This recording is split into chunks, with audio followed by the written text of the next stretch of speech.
I'm Clay Archer, CEO DPC Technology, and today we're going to review the Unifi Protect G4 Dome and compare it to the other interior G3 models.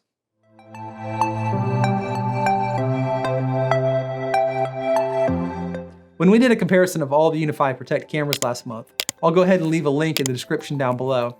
I was very disappointed with the G3 Dome's results. We've been putting them in professionally for years, and they've been doing an adequate job. But when we put them all side by side, its shortcomings were quite obvious. So I was really excited to get the new Unifi Protect G4 Dome into test. I have to say, at first glance, it's a big step up. It's a 4 megapixel sensor. It's a new metal IPX4 weatherproof enclosure. It's got a built-in microphone and speakers.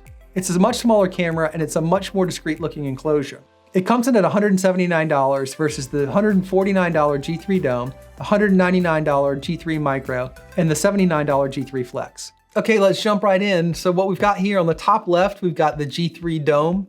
The top right, we have the G3 Flex. Then we've got the G4 Dome on the lower left, and we got the G3 Micro on the lower right. And really quickly, you can just see the quality of the G4 Dome.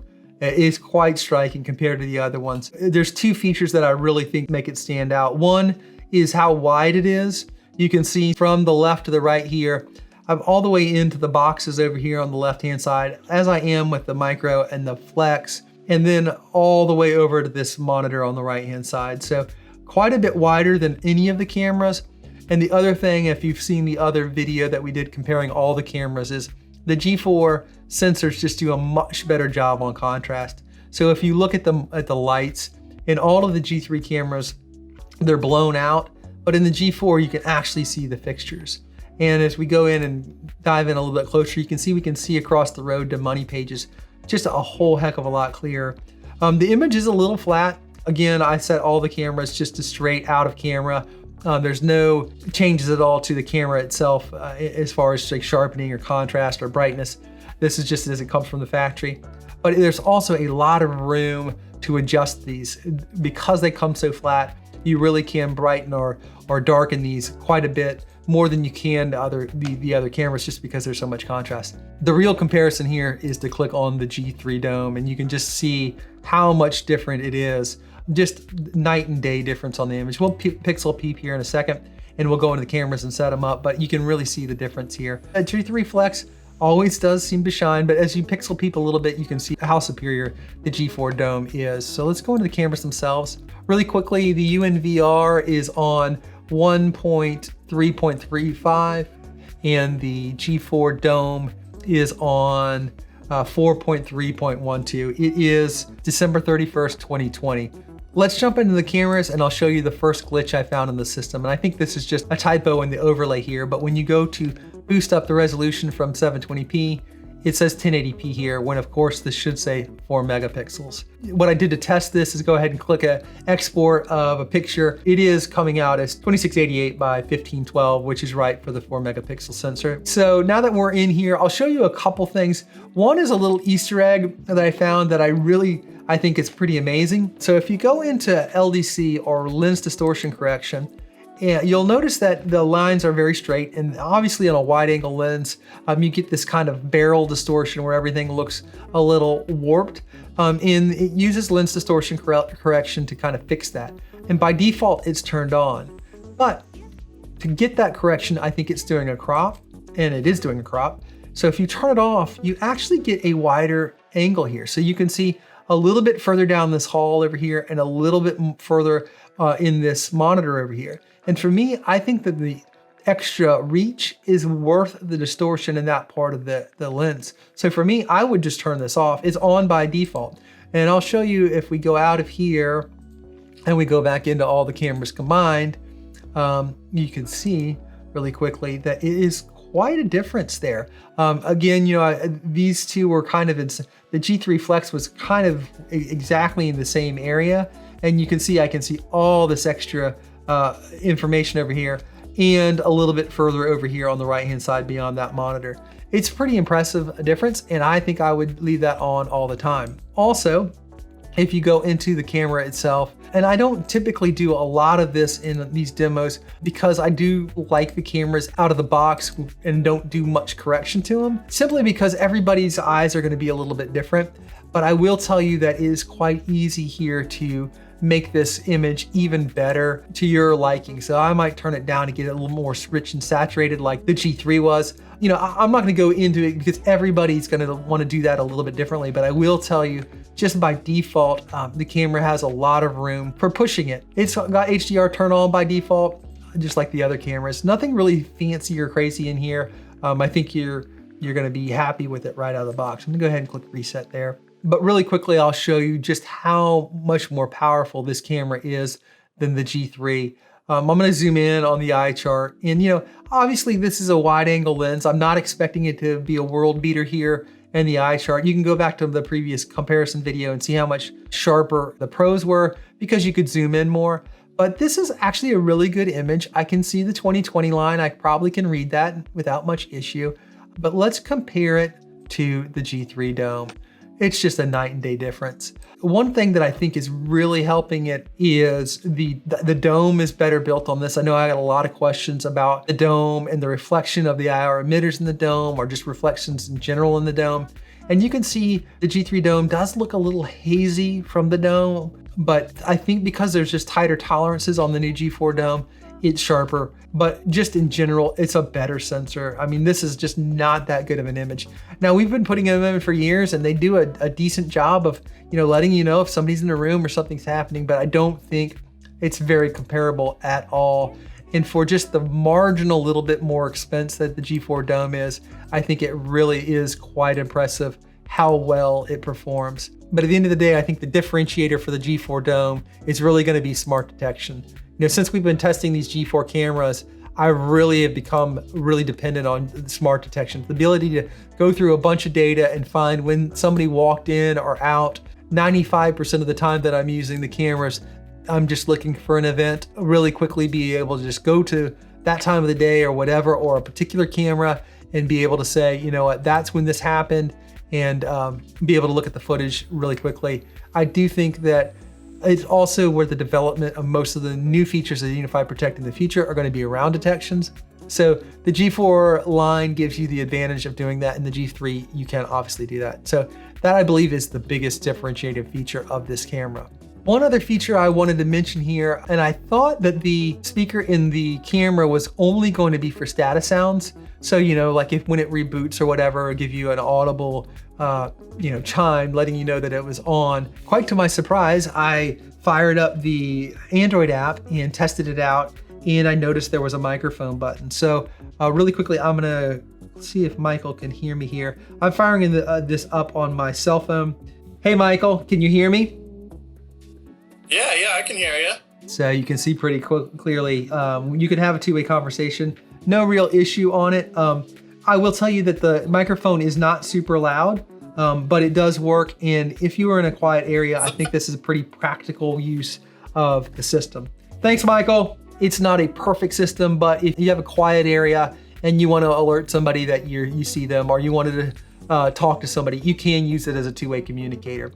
We also tested the sound of all the systems. I will tell you that in our testing environment here, we have a white noise system.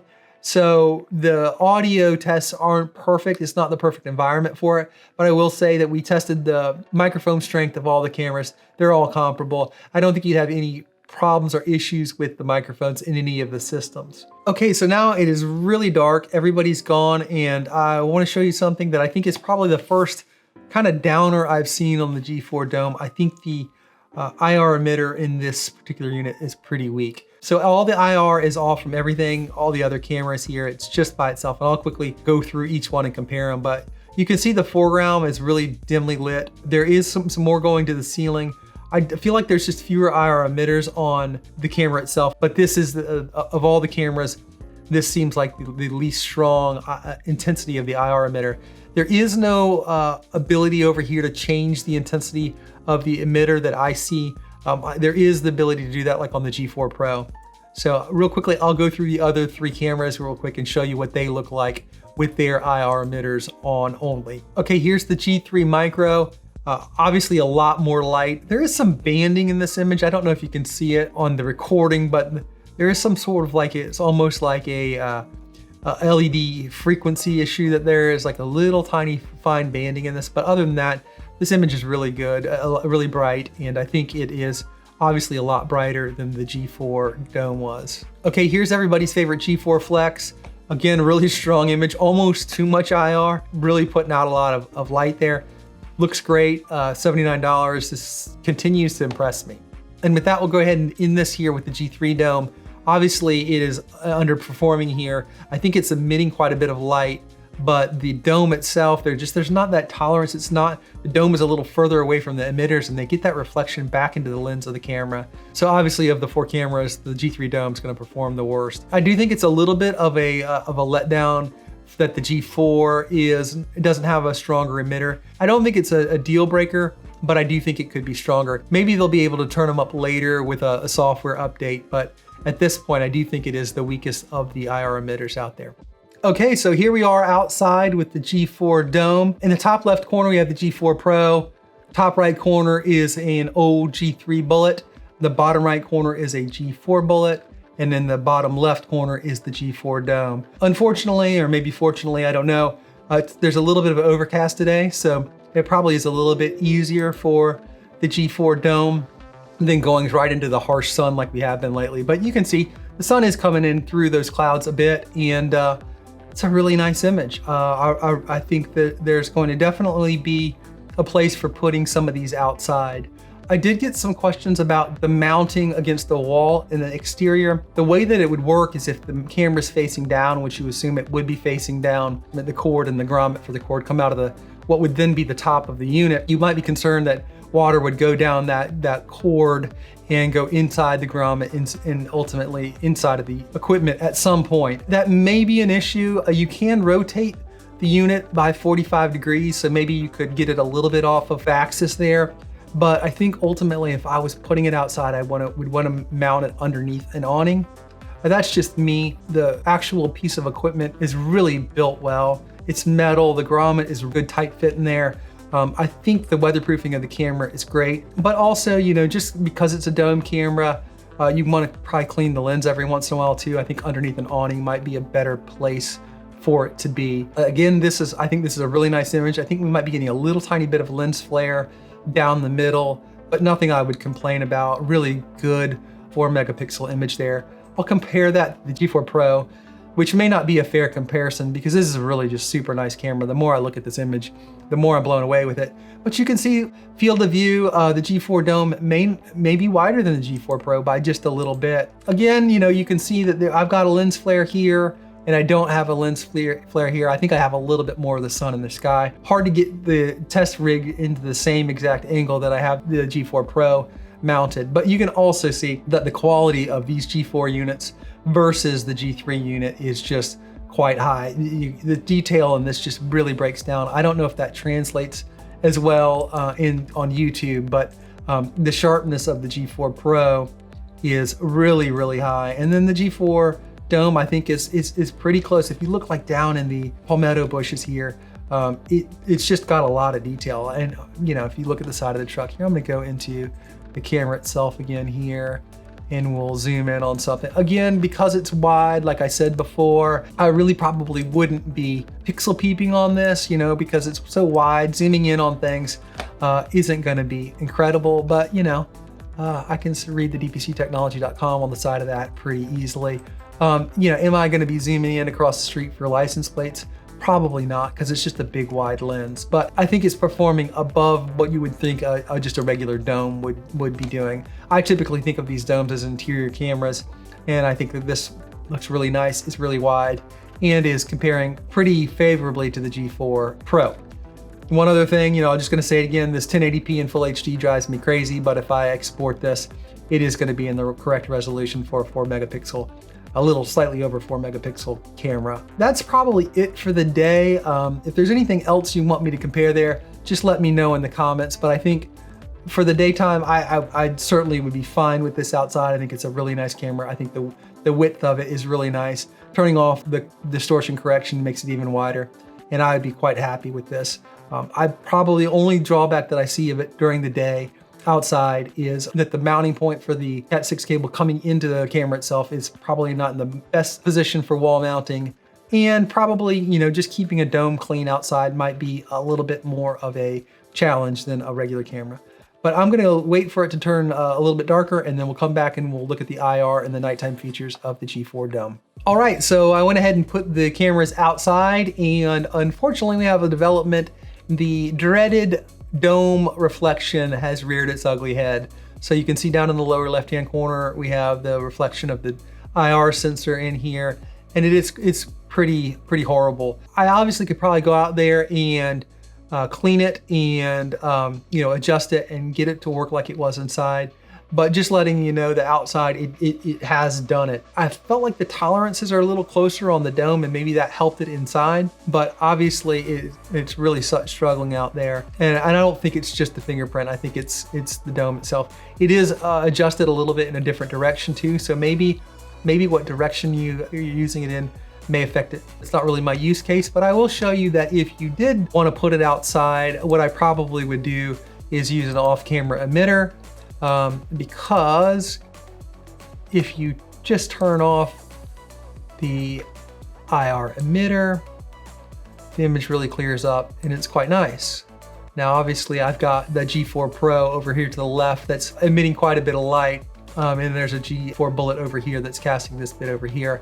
All the lights are off in the parking lot right now. I've got them off for this test. So if you have an area that's a little bit better lit at night, I think that the camera would be fine for that. But outdoors, it does seem like that IR emitter is really messing with it. And maybe it's because there's this bright light over here and it's just not able to see through the dome or whatever. A lot of people on Reddit and on Facebook had asked questions about the dome at night and were skeptical. And I can confirm that I think there are some issues with it outside at night with the IR emitters on. So if I was going to use it outside, I would leave it in this mode, and hopefully you have some sort of off-camera lighting that would help. I mean, other than that, we'll go in the all up again here. It's a pretty good image, comparable probably to the G4 Bullets image. Looks pretty nice there. Looks pretty nice here. Maybe a little bit more grainy. Obviously, I got the IR emitter off, so it's not got quite as much light in front of it, but I can see everything that's going on here quite well.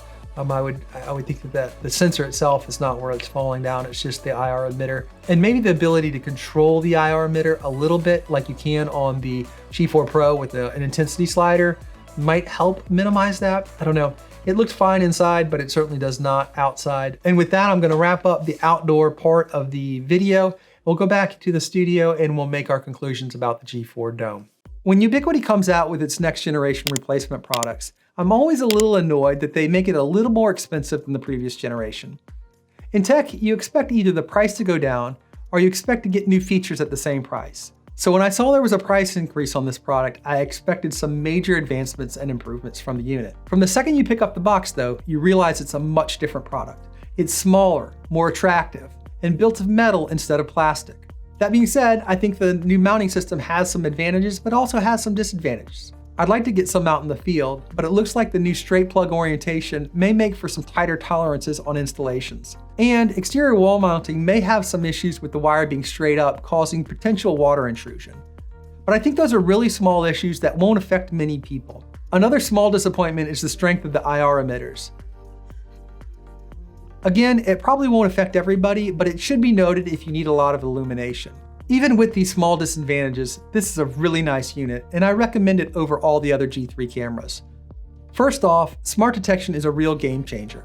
Since installing other G4 cameras, it just saves so much time looking through footage. Also, the image quality is just so much nicer. The wide-angle lens, the better contrast, the higher megapixels all make this a giant leap over the G3s. The build quality is also a big step forward. You would have no issue putting this camera outside. It's that well built. A bonus feature is the two-way communication on the mobile app. I heard in the forums that it didn't work, but I was pleasantly surprised when it did. I'd like to thank everybody on Reddit, Facebook, and here on YouTube for asking questions and helping me get this content together. If you have any other questions or things you'd like us to test, please put them in the comments down below.